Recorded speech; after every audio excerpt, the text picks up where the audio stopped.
I guess we need to talk about the BCS because the championship was played, and Texas is not the champion. It's Alabama who beat Texas. And thinking about that game, I'm thinking about Boise State and that Boise State TCU game, which was a great game. Now I would like to see Boise play Alabama, and I'd like to see Texas play TCU.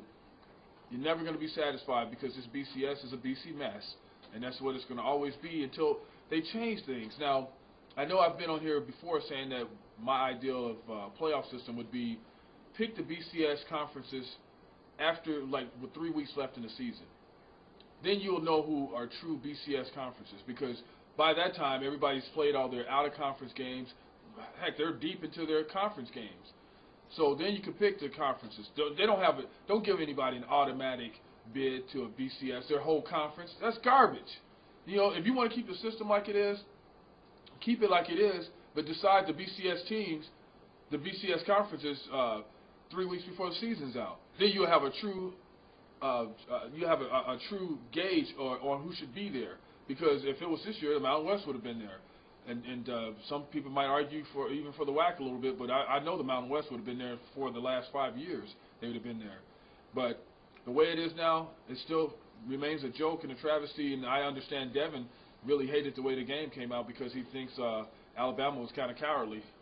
Yeah, I mean, Nick Saban, Nick, I'm not the coach of Alabama, Saban, played the game like he played it like how I thought he is. I don't like the guy. I think what he did at Miami was Bush League. I don't forgive coaches who do things, who quit on their teams, number one.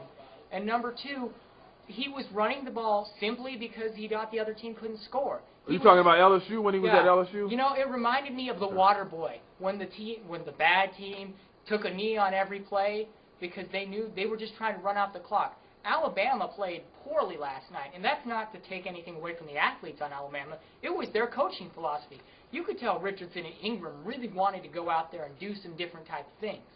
And like what you said, 3 weeks left in the season, I don't think that fixes the problem. The problem is there's an inherent bias between people who have this advertising money and people who don't have it. Right. You know, it doesn't matter when you pick them. My thought, every conference champion in Division I college football should be and go into a BCS playoff. If you don't win your conference, you do not deserve to be on the national stage. I don't care what conference you play in. Yeah. These little schools from the Mountain West and the WAC, they don't get an opportunity to slip up every year. Why should Florida and Oklahoma, if they have one loss or they slip up, get the chance to go on this big stage anyway? You know, for them, the Sugar Bowl for Florida was like a consolation prize. And do they want to play and do they not want to play? How many WAC teams would kill to play in those type of games? And you know what? Why should you be afraid of a playoff if you're in those big conferences? Exactly. I agree with you. So much better. Yeah. Why are you afraid to play Boise State? Because you know what? If Boise State gets their quarterback hurt, you know what? They might be able to pull it out and pull some great stuff because they have to be creative with their talent. And, you know, I don't like Alabama winning. Boise State's my national champion this year. Because, Boise State is my national champion also. You know, because Boise State has the longest winning streak, I believe, in FBS right now. I think they're a great team. And you know what?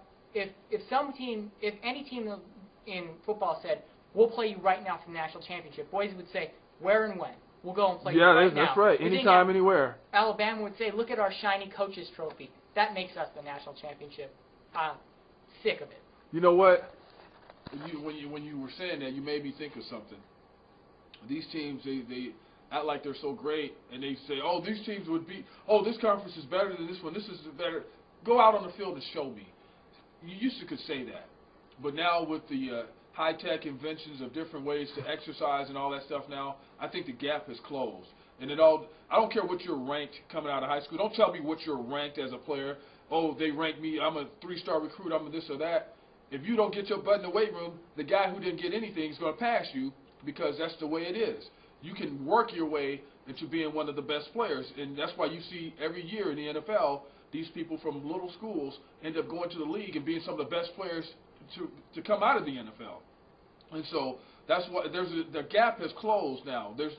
Everybody has access to a weight room at all the universities now, and it depends on how hard the player is willing to work, and if he's willing to embrace some radical ideals on his training and get to that ultimate level and be at the best shape that he can be in, I think anybody can make themselves a great player if they try hard and if they have the basics. Now, there's some people just aren't fit for athletics. I mean, let's just be realistic about it. But the people who can do the basic things, they can work themselves into being a great player, and that's why I think you see now these other schools that can just come in and play the big Goliaths and beat them, because it's not like it used to be. These guys on these teams like Boise State, TCU, or anybody like in the Mountain West or the WAC, these guys have to be ready every week. They don't have 3 other blue chippers sitting behind them. They have to be ready to go each week or they let their team down. They got to play with injuries, so it's a tougher mentality. It's just different. And until you come in that conference and play in that conference, or you go man up and head-to-head with that conference, or treat them like an equal, don't tell me how big and great your school is or whatever. If your school is a punk and won't play all the other schools, be quiet. It's over. Yeah, and I think the one thing people don't realize is how good the Mountain West is. This is a good football conference. This is becoming a premier sports conference. Their basketball teams are getting better. Their football teams are getting better. And right now, the Big East is a joke. I'm sorry. And so is the ACC. And the Big East football. is a joke in football. Basketball, the Big East is crazy good. In basketball, those East Coast schools are awesome. Yeah. But just because Duke has a good basketball team doesn't mean if they go undefeated, they're going to be better than TCU. Right. You know, and that's how the system is set up right now. And so, show me, you know what? Show me a Big East versus Mountain West rivalry set of games. Mountain West will win it. Show me a Big East Mountain West versus ACC. They'll win it. And just one more thing, Chris Johnson didn't come from a huge school. I think we could say he's the best running back in the NFL right now. And the Mountain West has been controlling the. They've had their way with the Pac-10 of late also, and with that said. But also with that said, I think I've complained enough, and I think everybody's ready to get back to what they're doing. I think so.